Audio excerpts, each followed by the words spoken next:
कपिल और प्रीति अपने गांव जाना चाहते थे। प्रीति, मेरा बहुत मन कर रहा है कि मैं अपने गांव का घर देख कर आऊं। हाँ हाँ, क्यों नहीं, मैंने भी गांव नहीं देखा है, इसी बहाने मैं भी अपनी ससुराल देख आऊंगी। क्या सच में तुम मेरे साथ चलोगी? पता है गांव में बहुत हरियाली होती है, और तो और वहाँ बहुत ही अद्भुत जानवर भी होते हैं जो तुमने देखे नहीं होंगे। अच्छा, कैसे जानवर? गांव में गाय, भैंस, मोर, बकरी जैसे और बहुत से उपयोगी जानवर रहते हैं जो हमारे बहुत काम आते हैं। तुमने तो इनको सिर्फ किताबों में ही देखा है, हकीकत में दिखाया ही नहीं तुमने। तुम्हें तो अपनी लैब से ही फुर्सत नहीं मिलती, जब देखो तब अपनी साइंस की लैब में कुछ न कुछ करते रहते हो। ठीक है बाबा, चलो मैं तुम्हें अपने गांव घुमाकर लेकर आता हूँ। तुम भी क्या याद रखोगी कि मेरे पति ने कुछ तो अच्छा काम किया। कपिल और प्रीति गाड़ी में बैठकर गांव की ओर चल पड़ते हैं। मस्ती करते हुए वो जा रहे होते हैं, तभी उनकी गाड़ी से एक मकड़ी के बच्चे की मौत हो जाती है और उस मकड़ी की माँ उस गाड़ी में चढ़ जाती है तथा गाड़ी में रखे एक केमिकल को पी भी जाती है, जिसकी वजह से वो बहुत बड़ी मकड़ी का रूप ले लेती है। प्रीति देखो, हम अपने गांव आ गए हैं। यहाँ से हमारा गांव शुरू होता है। अरे वाह, ये तो बहुत सुंदर गांव है। पर कपिल, ऐसा क्यों लग रहा है कि हमारी गाड़ी कुछ भारी भारी सी हो रही है? मैंने तो इसमें कुछ भी नहीं रखा। अरे गांव की सड़कें उबड़ खाबड़ है, इस वजह से तुम्हें अजीब सा लग रहा है। ये शहर की सड़कों सी नहीं होती, यहाँ गड्ढे ही गड्ढे होते हैं। दोनों गाड़ी से उतरकर गांव जा रहे होते हैं, तब उन्हें एक बहुत बड़ा सा गड्ढा दिखाई देता है जो बड़ा ही विचित्र होता है। कपिल, ये इतना बड़ा गड्ढा यहाँ कैसे? गांव वालों ने किसी चीज के लिए खोदा होगा। तुम इतनी परेशान क्यों होती हो? कपिल, मुझे गांव में घुसते ही कुछ अलग सा लग रहा है। तुम थक गई हो, इस वजह से तुम्हें ऐसा लग रहा है। चलो घर के अंदर थोड़ा सा आराम कर लो, फिर मैं तुम्हें गांव घुमाऊंगा। कपिल और प्रीति आराम करने के लिए जैसे ही लेटते हैं तो प्रीति को एक बड़ी मकड़ी का साया दिखाई देता है, जिससे वो डर के चिल्ला उठती है। क्या हुआ? तुम इतनी तेज चिल्लाई क्यों? मैंने एक बहुत बड़ी मकड़ी देखी। तुम भी ना, जब से गांव आई हो कुछ ना कुछ तुम्हें अटपटा सा दिख रहा है। यहाँ इतनी बड़ी मकड़ी का क्या काम है? चलो सो जाओ। अगली सुबह जब कपिल और प्रीति उठते हैं तो कपिल प्रीति को गांव में घुमाने के लिए लेकर जाता है। वहाँ कुछ लोग बातें कर रहे होते हैं।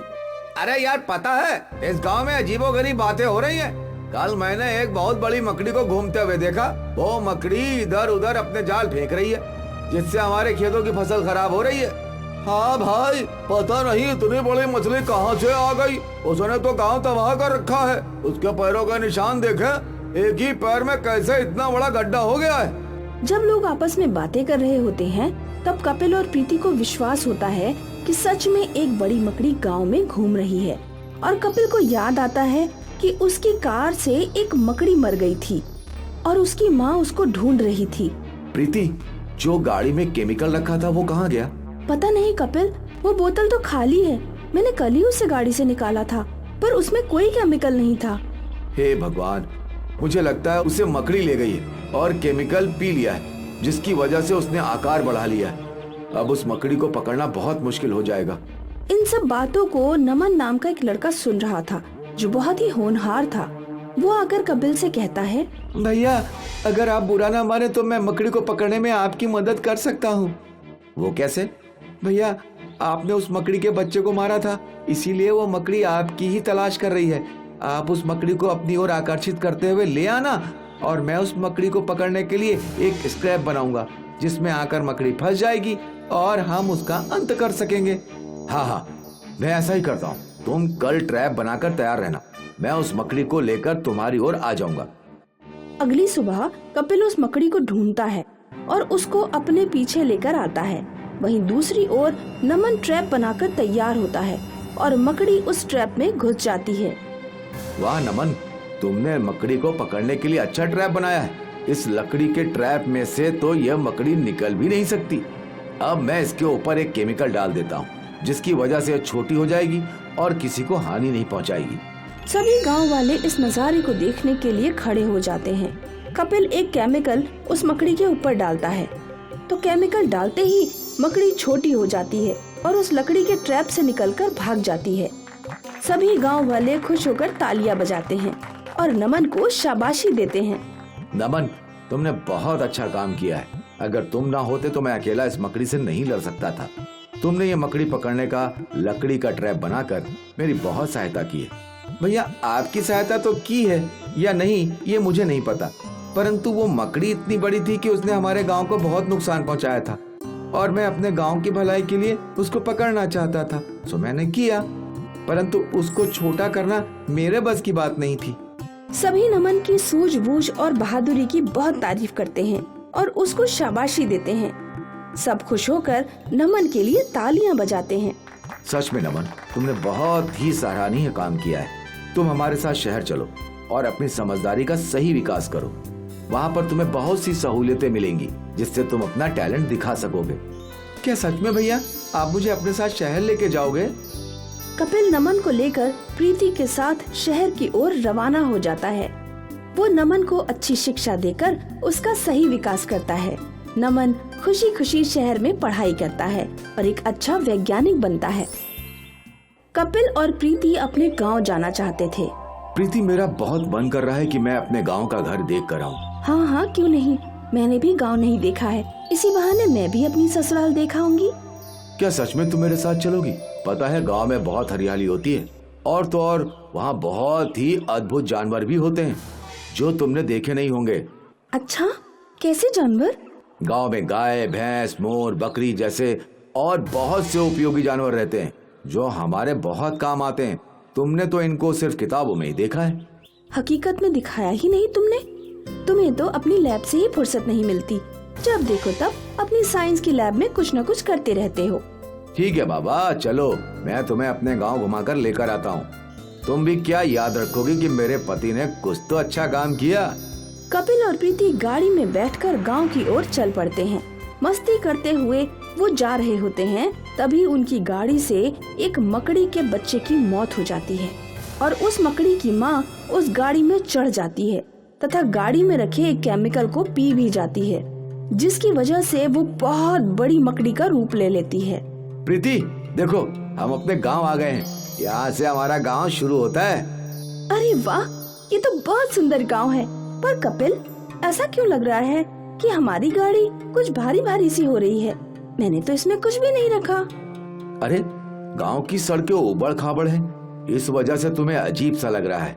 ये शहर की सड़कों सी नहीं होती, यहाँ गड्ढे ही गड्ढे होते हैं। दोनों गाड़ी से उतरकर गांव जा रहे होते हैं, तब उन्हें एक बहुत बड़ा सा गड्ढा दिखाई देता है जो बड़ा ही विचित्र होता है। कपिल, ये इतना बड़ा गड्ढा यहाँ कैसे? गांव वालों ने किसी चीज के लिए खोदा होगा। तुम इतनी परेशान क्यों होती हो? कपिल, मुझे गांव में घुसते ही कुछ अलग सा लग रहा है। तुम थक गई हो, इस वजह से तुम्हें ऐसा लग रहा है। चलो घर के अंदर थोड़ा सा आराम कर लो, फिर मैं तुम्हें गांव घुमाऊंगा। कपिल और प्रीति आराम करने के लिए जैसे ही लेटते हैं तो प्रीति को एक बड़ी मकड़ी का साया दिखाई देता है, जिससे वो डर के चिल्ला उठती है। क्या हुआ? तुम इतनी तेज चिल्लाई क्यों? मैंने एक बहुत बड़ी मकड़ी देखी। तुम भी ना, जब से गांव आई हो कुछ ना कुछ तुम्हें अटपटा सा दिख रहा है। यहाँ इतनी बड़ी मकड़ी का क्या काम है? चलो सो जाओ। अगली सुबह जब कपिल और प्रीति उठते हैं तो कपिल प्रीति को गांव में घुमाने के लिए लेकर जाता है। वहाँ कुछ लोग बातें कर रहे होते हैं। अरे यार, पता है इस गांव में अजीबोगरीब बातें हो रही हैं। कल मैंने एक बहुत बड़ी मकड़ी को घूमते हुए देखा। वो मकड़ी इधर उधर अपने जाल फेंक रही है, जिससे हमारे खेतों की फसल खराब हो रही है। हाँ भाई, पता नहीं इतनी बड़ी मछली कहाँ से आ गई। उसने तो गांव तबाह कर रखा है। उसके पैरों का निशान देखे, एक ही पैर में कैसे इतना बड़ा गड्ढा हो गया है। जब लोग आपस में बातें कर रहे होते हैं, तब कपिल और प्रीति को विश्वास होता है कि सच में एक बड़ी मकड़ी गांव में घूम रही है। और कपिल को याद आता है कि उसकी कार से एक मकड़ी मर गई थी और उसकी माँ उसको ढूंढ रही थी। प्रीति, जो गाड़ी में केमिकल रखा था वो कहाँ गया? पता नहीं कपिल, वो बोतल तो खाली है। मैंने कल ही उसे गाड़ी से निकाला था, पर उसमें कोई केमिकल नहीं था। हे भगवान, मुझे लगता है उसे मकड़ी ले गई है और केमिकल पी लिया है, जिसकी वजह से उसने आकार बढ़ा लिया है। अब उस मकड़ी को पकड़ना बहुत मुश्किल हो जाएगा। इन सब बातों को नमन नाम का एक लड़का सुन रहा था, जो बहुत ही होनहार था। वो आकर कपिल से कहता है, भैया अगर आप बुरा ना माने तो मैं मकड़ी को पकड़ने में आपकी मदद कर सकता हूँ। वो कैसे? भैया आपने उस मकड़ी के बच्चे को मारा था, इसीलिए वो मकड़ी आपकी ही तलाश कर रही है। आप उस मकड़ी को अपनी ओर आकर्षित करते हुए ले आना और मैं उस मकड़ी को पकड़ने के लिए एक स्क्रैप बनाऊंगा जिसमें आकर मकड़ी फंस जाएगी और हम उसका अंत कर सकेंगे। हाँ हाँ, मैं ऐसा ही करता हूँ। तुम कल ट्रैप बनाकर तैयार रहना, मैं उस मकड़ी को लेकर तुम्हारी ओर आ जाऊंगा। अगली सुबह कपिल उस मकड़ी को ढूंढता है और उसको अपने पीछे लेकर आता है। वहीं दूसरी ओर नमन ट्रैप बनाकर तैयार होता है और मकड़ी उस ट्रैप में घुस जाती है। वाह नमन, तुमने मकड़ी को पकड़ने के लिए अच्छा ट्रैप बनाया है। इस लकड़ी के ट्रैप में से तो यह मकड़ी निकल भी नहीं सकती। अब मैं इसके ऊपर एक केमिकल डाल देता हूँ जिसकी वजह से यह छोटी हो जाएगी और किसी को हानि नहीं पहुँचाएगी। सभी गांव वाले इस नजारे को देखने के लिए खड़े हो जाते हैं। कपिल एक केमिकल उस मकड़ी के ऊपर डालता है तो केमिकल डालते ही मकड़ी छोटी हो जाती है और उस लकड़ी के ट्रैप से निकलकर भाग जाती है। सभी गांव वाले खुश होकर तालियां बजाते हैं और नमन को शाबाशी देते हैं। नमन, तुमने बहुत अच्छा काम किया है। अगर तुम ना होते तो मैं अकेला इस मकड़ी से नहीं लड़ सकता था। तुमने ये मकड़ी पकड़ने का लकड़ी का ट्रैप बनाकर मेरी बहुत सहायता की है। भैया, आपकी सहायता तो की है या नहीं ये मुझे नहीं पता, परंतु वो मकड़ी इतनी बड़ी थी कि उसने हमारे गांव को बहुत नुकसान पहुंचाया था और मैं अपने गांव की भलाई के लिए उसको पकड़ना चाहता था, सो मैंने किया, परंतु उसको छोटा करना मेरे बस की बात नहीं थी। सभी नमन की सूझबूझ और बहादुरी की बहुत तारीफ करते हैं और उसको शाबाशी देते हैं। सब खुश होकर नमन के लिए तालियां बजाते हैं। सच में नमन, तुमने बहुत ही सराहनीय काम किया है। तुम हमारे साथ शहर चलो और अपनी समझदारी का सही विकास करो। वहाँ पर तुम्हें बहुत सी सहूलियतें मिलेंगी जिससे तुम अपना टैलेंट दिखा सकोगे। क्या सच में भैया, आप मुझे अपने साथ शहर लेके जाओगे? कपिल नमन को लेकर प्रीति के साथ शहर की ओर रवाना हो जाता है। वो नमन को अच्छी शिक्षा देकर उसका सही विकास करता है। नमन खुशी खुशी शहर में पढ़ाई करता है और एक अच्छा वैज्ञानिक बनता है।